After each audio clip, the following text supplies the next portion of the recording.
নমস্কার। স্বরচিত কবিতা আবৃত্তি। কবিতা পরিস্থিতি। কুমুদ চক্রবর্তী। পরিস্থিতি স্বামীকে পরনির্ভর থেকে রক্ষা করে।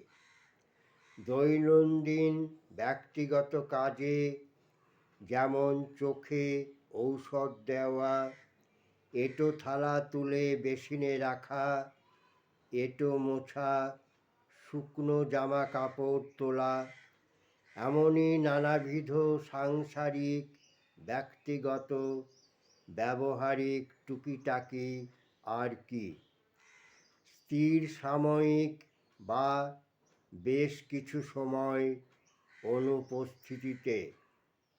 অনুভূতিতে নিঃসঙ্গ লাগলেও ভালো না লাগলেও কাজ এবং মনকে মানিয়ে চলতে হয় মান রক্ষার্থে, আর বিকল্প কিছু ব্যবস্থার অব্যবস্থাতে। নমস্কার।